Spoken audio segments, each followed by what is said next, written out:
it is the truth. It is my great honor to introduce our next presenter to our summit, the Sing Your Heart Summit, your heart song. That little song inside of us that just wants to get out and that now has the permission during the summit to get out and just to show it to the world. Liz Jakoi helps professional women be more present and energized. With her proven scientific methodology, she helps clients uncover the patterns that are holding them back and create new patterns for their health, their life, and their business. Liz's clients regain a sense of purpose and possibilities, and therefore become more resilient to the chaos around them. Liz's presentation is titled, Living an Energized Life. Welcome, Liz.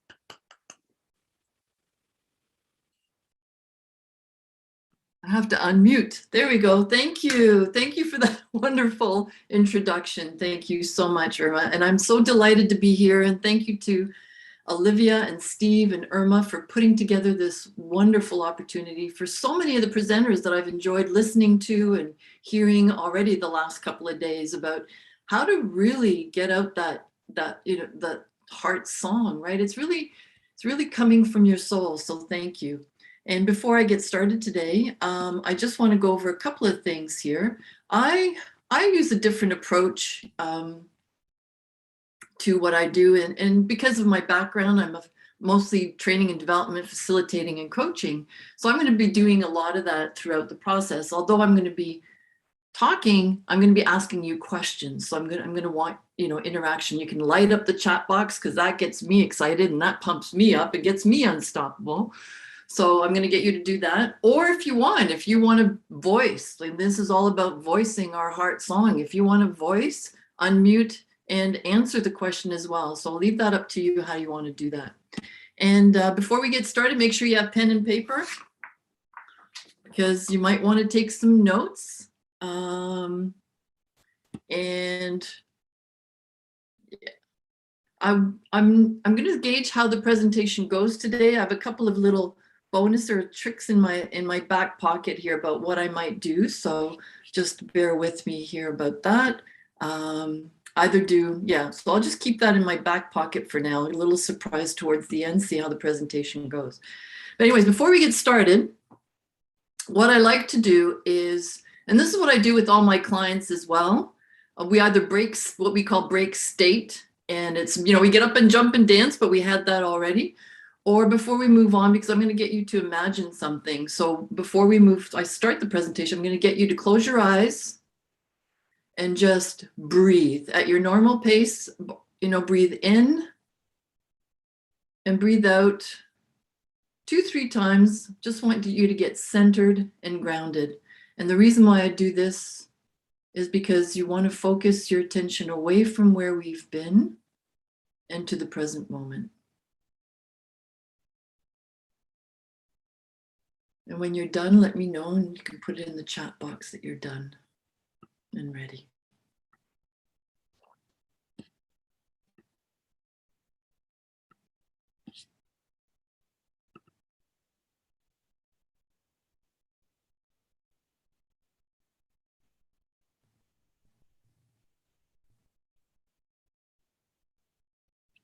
Great. Everyone ready? Yeah, good. All right, Steve, put ready. If you are, you can put done or ready in the chat box. That'd be great. What I want you to do is imagine. Imagine if there were no limits. Who could you really become? What could you really accomplish with your heart song? What could you really do with your soul? I'm talking limitless energy and showing up consistently, authentically you, with nothing standing in your way. We sometimes think that this is impossible, right? But when we look to nature, and I like to do this a lot because we can compare ourselves to nature and what's going on in nature. It's more than possible. Take the flea. Now, you may not like the flea. You may think it's the most hated insect in the world. But the flea really shows us what's beautiful when we reconnect with ourselves, with our heart's song. The flea is small, yet its vertical leap, did you know that its vertical leap is 200 times its body's length? So they've sort of measured it that they can jump about 8 inches. So I've got a jar here, and I measure it with my fingers. So you see that's about 4 inches, right?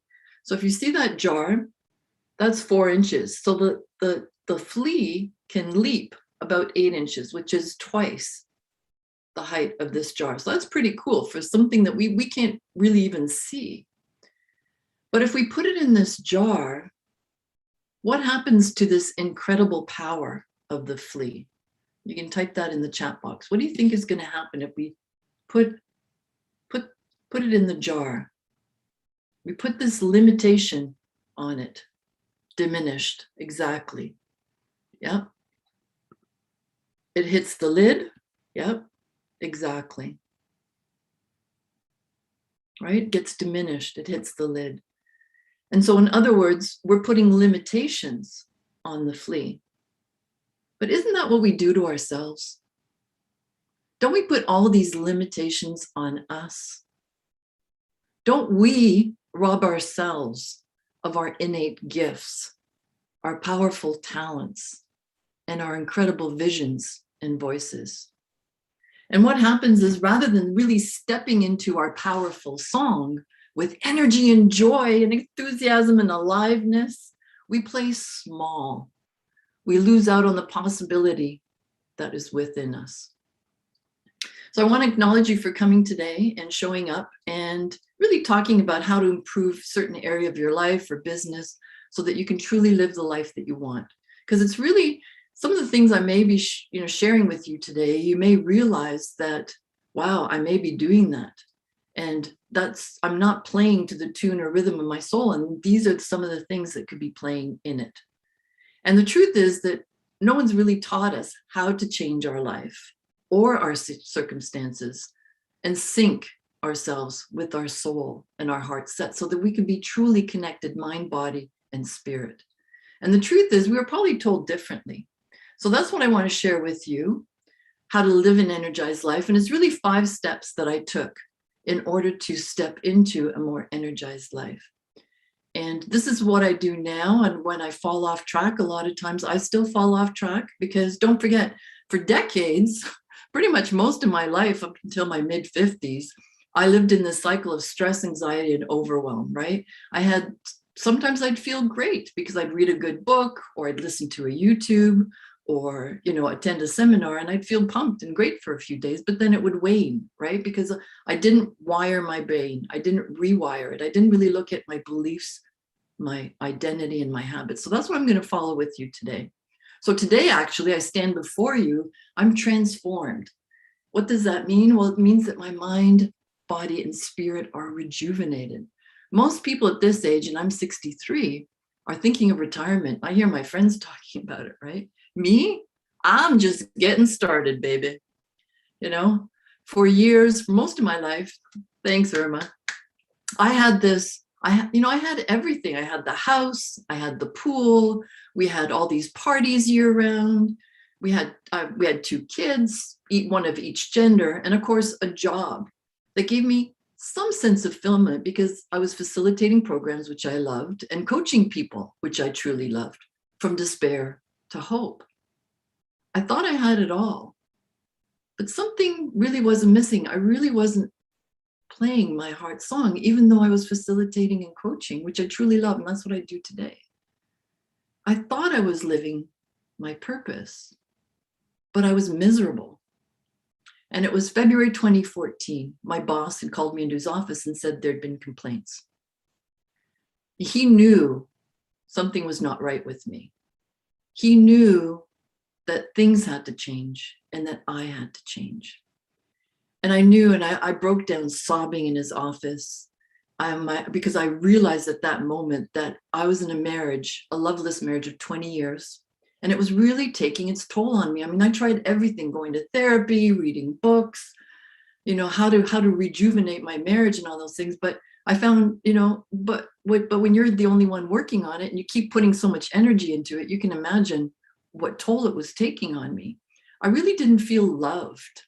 In fact, I felt so unheard, unseen, and unappreciated. I was lonely. And even though I loved my kids and I poured my heart and soul into them, I did not feel like I was a good mom. Even though I loved teaching and coaching, I didn't feel like I was good enough to be doing what I was doing.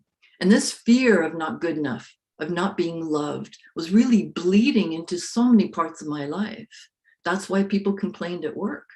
And I was snapping at my kids.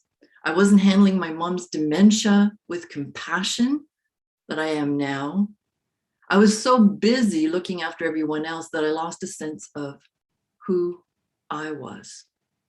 And I played small because I thought if I played bigger, that would make playing small would make others feel better. I kind of lived my life that way. I realized that. It took a long time to realize that. On the way home late that February night, it was snowing, gently falling, but I felt this weight on my chest, this loathing, self-loathing. And I could, up ahead in the corner of the road, I could see this huge willow tree. And this thought popped into my head about what would happen if I just put the pedal to the metal and just wrapped my car around that tree. And in an instant, I thought of my kids. I thought, oh my God, I can't leave my kids. My kids need me. My people need me. I'm needed. I realized that my marriage was broken beyond repair.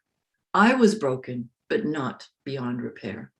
I needed to figure out how to repair the broken parts of myself so that I can lift these limitations, right? And truly let my heart sing and my soul shine. So really, get myself out of the jar.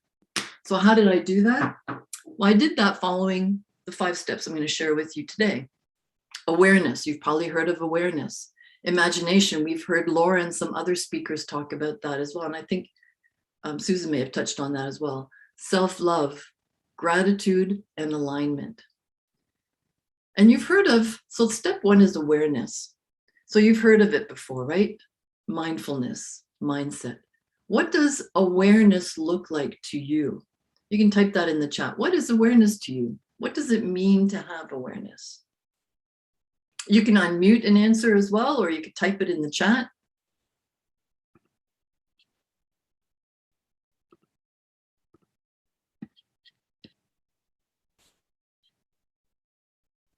For me, awareness is being conscious of both what is possible as well as what limitations might exist. Exactly. Becoming aware, for sure. It's kind of like, you've probably heard of Stephen Maslow's hierarchy of needs, right? It's that, we as long as the other levels are satisfied, and then we can become aware. Definitely. Susan says, consciously noticing what is happening around us and within us. Olivia says, attention to some pull. Exactly. That's awareness. To be, Irma says as well. So that's great. Exactly. And so it's really awareness is really a lot of what you guys said, being conscious of your emotions, your thoughts, and your actions, right? And really having that ability to live a fully actualized self. And human beings are, by our very nature, we seek to fulfill our potential, right? We realize that we have these talents and abilities to reach our potential, and concept that emerges really after age of 7. And it begins to show preferences of what we like, usually at the age of 14 and over.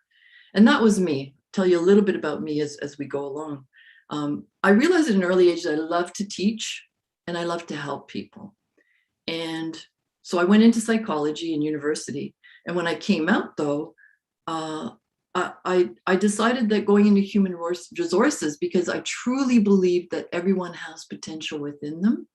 And it was up to us as managers, directors, VPs, whoever in the organization guides the human resources, to tap into that potential so that they can really help the organization grow and profit. And so I moved into training and development because I felt that's where I could be utilize that capability, and for others as well. And went into coaching. I took a brief hiatus for about, 10 or so years to look after my kids. Was a stay-at-home mom for a while. And when I returned to the workforce, I went in as a career counselor. So I was coaching people on new careers, which was like, 2008. Remember when the big GM and like big market crash? So a lot of people were having to redesign their jobs. So, and I really loved coaching people from despair to hope. But still, even though I was enjoying doing that, my personal life was a mess, right? I was 80 pounds overweight and I had to focus on that as well. But I knew that even though I was using my voice to some degree and some of my soul, I still played small because of all these limiting beliefs that I had. And that was the gap between really where I was and really what I wanted to be doing, is recognizing those limiting beliefs were really dwarfing, much like putting that lid on that jar, my potential. So awareness, some of the things that I had to do going through my life was recognizing that I was on autopilot and recognizing that I just wanted to make it through the day, right? I became disengaged with life. I was asleep. But it's interesting how you get all these rave reviews at work about your work, yet you're feeling this on the other side. It's kind of, I don't want to call it imposter. I want to call it that I really wasn't who I was, yet I was doing well. So that's what I'm trying to say is we have that potential within us to always do better. And what I became aware of, why I lost awareness or what was happening, was that there's 4 Ds, capital D, that destroyed my ability and really our ability to transform and pull us back into a sleep state or autopilot state. And for decades, that's what kept happening to me, right? Because at some moment, the first D is drifting. So you might want to write that down, drifting. And this is where you're just going through the motions, getting through the day. You probably hear some people when you ask them, how's life? And they go, oh, surviving. How are things? Oh, just going through the motions. And that used to annoy me. And now I realize why it annoyed me and made me sad, because it was a revelation that was happening in me, that I was just drifting. But when we look back on our life, there were moments, right? When I mentioned, it's kind of like you have those moments where you feel good and you're on top of the world, but then, I crashed and then I wasn't. And those moments, when I look back on my life, well, what happens in those moments? And I want you to start thinking about that too. Those moments where, everything seems to be in flow and you're calm and peaceful and you're really engaged and you're loving the moment. For me, it was those moments where, when I got married, that day just seemed to just flow. When I had my kids, I was so much, in that moment of just enjoying the birth of my kids. Vacations, right? How many people have gone to like Disney or some luxury vacation, right? Put your hands up, right? Exactly. When you're in that vacation, what happens? Aren't you sensing? Aren't you feeling everything right in that moment?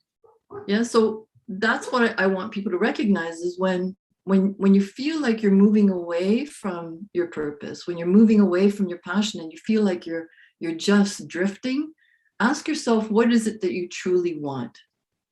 Who do you want to be? And how are you going to do that? You can write those questions down if you want. The second D is detached. And this really comes out of not liking conflict, right? I don't like the negative emotions. And I learned at an early age that it really wasn't safe to express anger, anxiety, and especially depression. Because from a very early age, I was depressed and suicidal, but I always had to put this mask on because it just wasn't accepted. Because you could hear parents, I could hear my friends talk ill about depressed people. And those who committed suicide were selfish, which, really may be true. But what I learned and why I became detached was I pushed all these negative emotions down and suppressed them so much so that when something happened, I couldn't feel anything good happening. I wasn't happy when I got athletic awards at school or got a promotion or a better job. And I think a lot of people can probably relate to that too, is sometimes you become numb. I was disconnected and detached from all the good sensations. And I would turn to food and alcohol to unnumb the numbness, which may or may not make sense, but it just wanted to feel something sometimes. Or if I was so anxious, I wanted to not feel anxious. So I ran away from conflict. So one of the things I started to do in part of my awareness was I use a warrior method. And if anyone wants that warrior method, it's really, and I'll explain that in a few moments. It's really stopping and taking a look at, what are those thoughts? What am I really feeling? How am I reacting to this situation? What do I really want?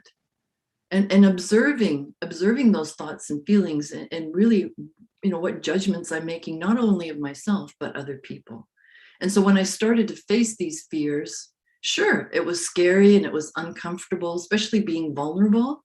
But I noticed that the more comfortable I became with the uncomfortable emotions, the more comfortable I became with being uncomfortable in situations and started to become aware of and develop a consciousness of how to deal with it. And so I started feeling again, bad feelings, good feelings. I still feel them now. But then I started to stand up for myself at home, not allowing the father of my children to emotionally abuse me anymore.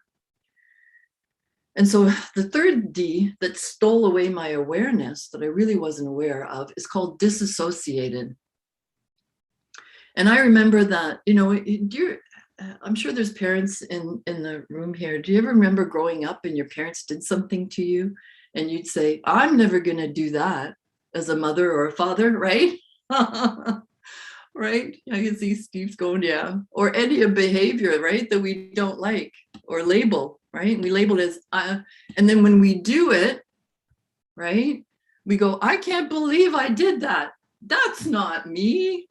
That real me wouldn't do that, right? What I realized was that was me. I was just disassociated with it. I was just trying to keep it away. And so when I did that, the real me couldn't emerge. And so I had to disassociate from that and take responsibility and really get honest with myself and allow the bad behavior was me and really start taking a look at the identity of who I truly wanted to be. How did I really want to show up? How did I really want my heart to sing and my soul to shine? And the fourth D, and I'm sure many people can relate to this, the fourth D that steals away from our awareness is distracted. It's the ultimate thief. I still do this. I mean, I struggle with this every day, and I'm sure many of us do as well. But being aware of it now, I can pull myself back and really do what I enjoy doing. And it's really what it does. It kills our presence, our joy, right? We begin to, I know myself, when I notice myself when I'm multitasking on meaningless things, right? Sometimes I'm busy, but now I take a look at, is that busy work my life's work? Am I really doing the things with strategy and purpose that is in alignment with my heart song, that's in alignment with my soul's purpose, right? Like watching TV. Sometimes, don't get me wrong, watching TV is okay. I use it as a little bit of a break from day to day. I record all my shows. But, sometimes some people are in front of the TV for hours at a time. And is that really a good use? What are you really doing? What does that really mean? How are you letting distractions come and steal your energy, your time, right? And so it's really being distracted on the wrong things, the things that do not move the needle forward or things that don't allow you to be who you are. So I started to take a look at this in my life. So I want you right now to take a look at your life and ask yourself on a scale of 1 to 10, and be honest, because honesty is definitely the first step, right? How distracted are you? On a scale of 1 to 10, 10 being extreme distraction, where you feel like you're not accomplishing things or moving forward. And I'm sure you have days like that. And 1, you're totally focused every single day, 8 hours a day. Yeah, so type that in the chat. Where do you feel you are on the scale? Let's see what Steve says. Disability, yeah, for sure. 4. Yeah, 6.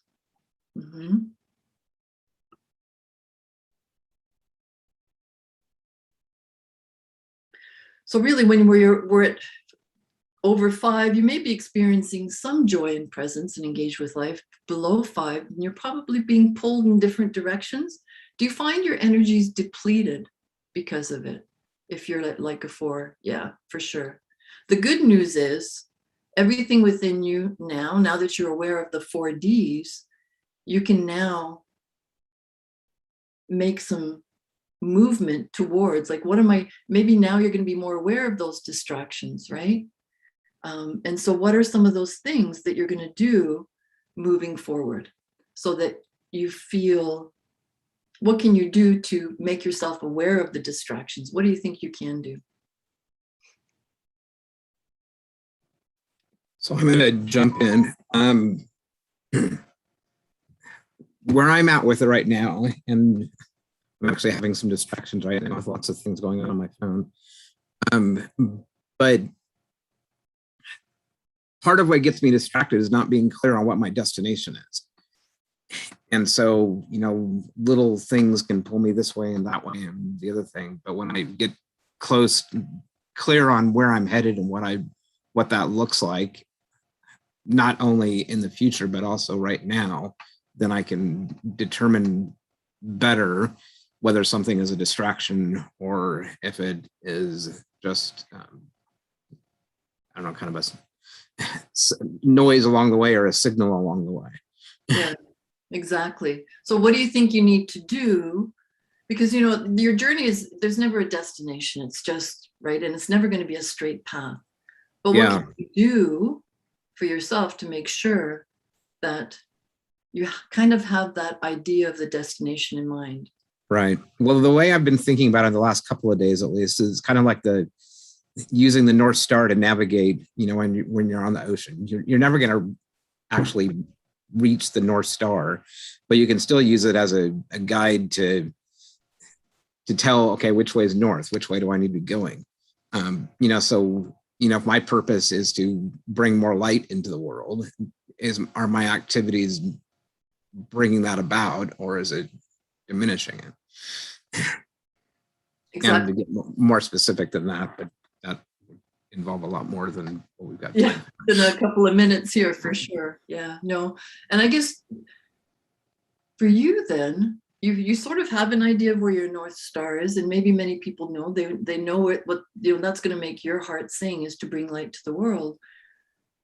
Then there's just 3 questions you can ask yourself every day is, how do I want to be today? How do I want to feel? Because we're feeling human beings. And I think a lot of times we get so focused on the strategy, we forget on the emotion. How do you want to feel? And what do you want to do? Right? And try that. And yeah, I was really tapped out from my emotions. I mean, I was literally dangerously depressed, and I had no idea that I was so. Yeah, because you were probably putting a mask on, because that's what we were taught to do, right? Right. Keep going. And it wasn't, we weren't, I don't know, you may be close or around the same age, or give or take a few years, but probably younger. Yeah, I don't know about you, but we were growing up to not be aware, right? To kind of push it down. For me, it was more of that detachment, right? Like not, so when good things did happen, that's why we get depressed, or because it's like we can't even feel the good things in life. Right. So, but now being aware, I love all the range of emotions that I get now, because I know it's a human being, and to deny the emotions is to deny my human existence, really, right? Yeah. My therapist likened it to a box of crayons, and you can either have the 16 color box or you can have the 64 color box, and you can just create so much richer work with a more complete box. Exactly. I like that. I like that. That's so true, right? And much more colorful too, life. So in case of the 4Ds, so there's detachment, there's drifting, which is really not having a direction, sense of direction, disassociated, right? That's not me, or distraction. Which one are you going to focus on, let's say, for the next week, just to sort of get an awareness of it? And what changes are you going to make? You can share that or just make, I'm going to give you a couple of minutes to, or a minute just to make some notes there on that.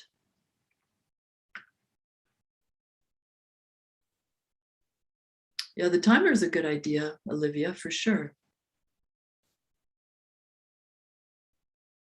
Yeah, so now you know the 4Ds, you know where you are, disassociated. Yeah, I did that a lot until I realized, wait a minute, I have to get honest with myself, right? Yeah, and focusing on distractions. Good, awesome. All right, so next step is, and some of us, I wanted to spend more time on awareness, and I'm glad we did that because I think that is so crucial, right? For us to become aware of our emotions, our thoughts, and our feelings, because that's what drives our actions and our results. And so, and it's also tied to our beliefs. And so you believe that you have this heart song, you believe you want to bring light to the world, or you made that decision, you want to carry that out. So don't let distraction, don't let disassociation, don't let any of the 4Ds derail you. Now that you're aware of it, that was the purpose of that. Step 2 is imagination. I think a couple of our speakers have touched on this as well. And this is what was really crucial for me. This was really started my path as well, to get out of that suicidal depression thoughts as well, because I started to imagine not the way my life was, but imagine the way I wanted my life to become, right? One of the things was what started on this journey, and I realized that there was 2 things actually I'm going to share with you. I had torn meniscus in my left knee, and I was 80 pounds overweight. And of course, the pain was holding me back from doing anything. And I remember sitting on the couch and I thought, you know, is this how I really wanted my life to be? Like, this is it? Like, you know, I'm just, my metabolism's shot. I had all these beliefs about why I couldn't change. And I thought, but I want to travel. I want to take my kids to Hungary to visit their cousins. And, you know, I'm using a cane. I can barely walk. I have to find a place to sit down every day. And so what I started to do was imagining how I wanted my life to be. I started imagining that I was 80 pounds lighter, because if I gained 80 pounds, I started to look for pictures, right? I knew that I could be 80 pounds lighter. And picturing myself, taking myself on a visit to Hungary. I pictured myself being slim and healthy. And what I did was I added this to my morning routine. Every morning I would picture how I wanted my day to unfold and how I wanted my future to unfold. So when we talk about imagination, it's really visualization. I think Laura touched on it too, right? The athletes and how visualization, right? When you picture things, because the brain doesn't know the difference between imagination and reality. So when you're telling your brain, this is how my day's going to unfold, this is how my life, 3 years, 5 years, 10 years down the road, maybe this will help you too, Steve, is picturing every day how you are going to do what you're going to do. And so another example, and then I lost 80 pounds and, now I feel like this spry, 40-year-old, 50, 30-year-old, and my kids did, and I did end up going to Hungary in 2018, actually. I had lost the weight a year or two before that. And my left knee, the pain disappeared because I kept visualizing. I think it had a lot to do with the exercising too, right? Strengthening the thigh muscles. And of course, losing the weight really helped, right? Because it lessened the weight on the joints. But in 2019, I signed up to do my first motivational talk. And it was, I don't know if anybody's heard of Mo Mondays. And I did my talk. But what I had done is, for a year before that, I had visualized myself to be a public speaker. And I visualized myself being in a stadium of like 10,000 people. And I was also not only in my body so I could see the audience, but I also took myself out of the body, and I would do like this whole 360 visualization. I'd be sitting up in the nosebleed section. I'd be sitting in the front row. I'd be sitting everywhere, right? And at the end of my speech, I would visualize my kids coming up on stage and, you know, taking a bow with me kind of thing. And it was funny because that was like a year going up to doing this Mo Monday speech. After I did my 10-minute talk, the host came up to me afterwards and he goes, I think because they didn't want to have professional speakers there, right? They just wanted normal, I don't know, lack of a better word, they didn't want professional speakers. He came up to me and he says, are you a professional speaker? Like he was like all concerned that, you know, I somehow got in. And I said, no, why? And he says, well, I have to say, like, you really touch the hearts and souls, and you really like communicate well, and you have this great presence. And I said to him, do you want to know my secret? And he said, sure. And I said, well, I've been doing training and development, which is different when you're facilitating programs. I said, but I'd been visualizing this, like, and I told him my visualization. And he goes, wow, that's powerful. And I go, yes, the power of imagination is very powerful. So anything and everything is created by imagination, right? Imagination is created from a desire, from a yearning to have something, from a yearning to be something, from a yearning to do something. I mean, we know a lot of people, Walt Disney, right? He was tireless, even though he was told he wasn't good. He was even fired, right, from his job. He used his power of imagination because he had that desire to make dreams come true. Another good example is the Wright brothers, right? They were imagining flight just by looking at birds and watching them fly. So what can you do? What can you do? What do you need to do to make sure you imagine? Is there anything you can type that in the chat, or you can unmute and tell me, how does this resonate with you in terms of imagination? Is this something that you want to incorporate into your daily morning ritual, visualizing your perfect day? Do you think that would help, and how would it help?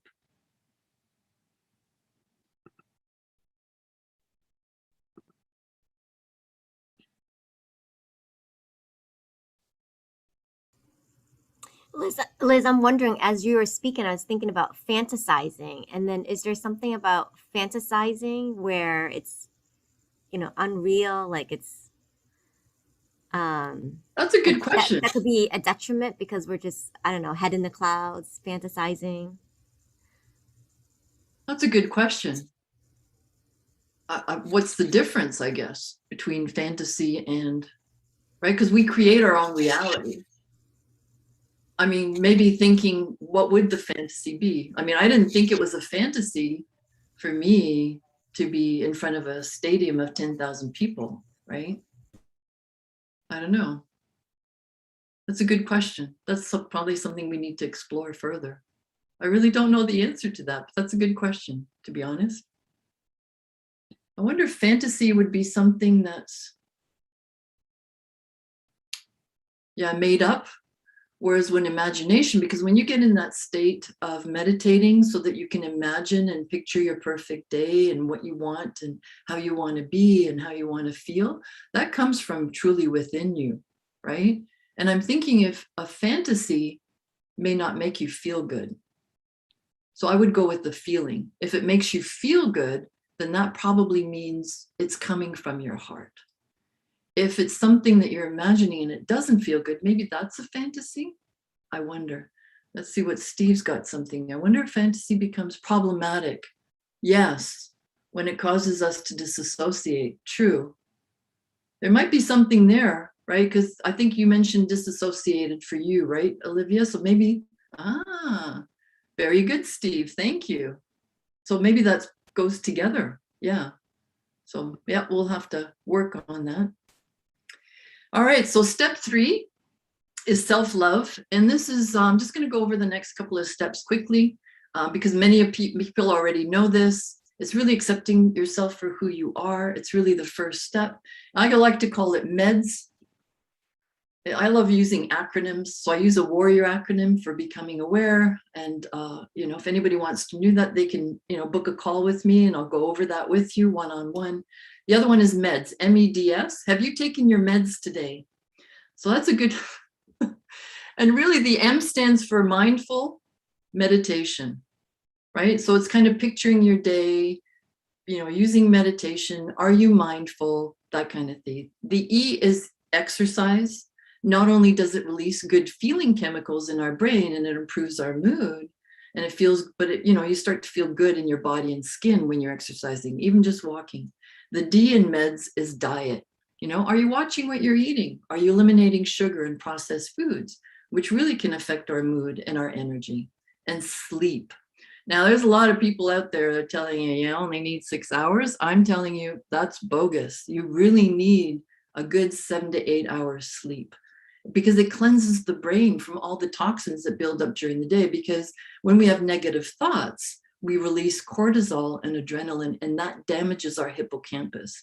And that's the part of our brain that helps us in our learning and memory. So if you've been sleep deprived, you ever notice that somehow you just can't think? You can't remember things, you can't learn? That's why. So if you're not taking your meds, you're definitely limiting yourself and from using your voice, right? And sharing your song. And the world is missing out on the impact-driven life that you want to have. So take care of your meds. Step 4 is gratitude. Gratitude is really a source of energy. We know that the brain does not know the difference between imagination and reality. So really, in order to change your brain, if you want to be less distracted, if you want to become more associated with yourself, really start being grateful. When you notice yourself getting distracted or disassociated or detached or have no direction, start being grateful, because we know that transforms our brain, our thoughts, our feelings, and our actions. And it brings energy, good energy, right? And so, yeah, anybody practice gratitude here on a regular basis? Yeah, Irma does. Yep, that's good. Have you noticed the difference when you're in a state and you start practicing gratitude, how it shifts your energy, right?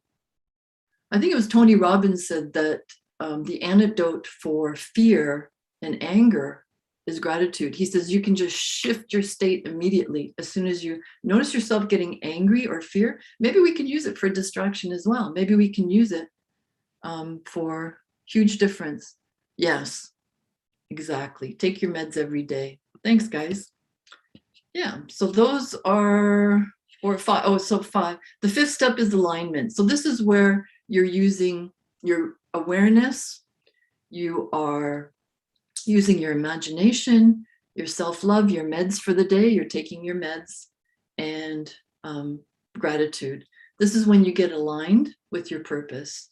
And this is where you can, and notice that you have the skills, notice what skills you might need, and that sort of thing. And so when you follow these 5 steps, you're definitely going to transform your life. You're going to become aligned with the better part of you. You can energize yourself to be better, stretch yourself to grow, learn and evolve, and how to be congruent really with your values and aligned with them, your empowering beliefs, your empowering thoughts, and create empowering actions and outcomes to be that person you were meant to be. So I want to thank you, and I want to encourage you to schedule a 30-minute call if you want to, dive into that warrior method with me, and maybe even talk about some of the things I talked about today to kind of help you shift, make that little move or shift. And I do this because, I really want to serve and help people and truly allow your soul to shine. So thank you, Steve, Irma, and Olivia for today, and everyone else that's here today. Thank you.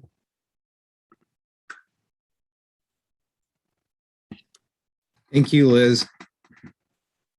I think you helped us get our daily meds today. Yeah, get your daily meds. Yep. I like using acronyms. I like coming up with different acronyms and what they do. And people remember things, I think, that way too. Yes. When we have some kind of anchor or some hook to hang things on it. Exactly. Yeah, for sure. Yeah. I'll never look at fleas again the same way. Oh, see? There was something good. Yeah. At first, when I thought about using that analogy, I thought, I don't know, people are not going to like it because, but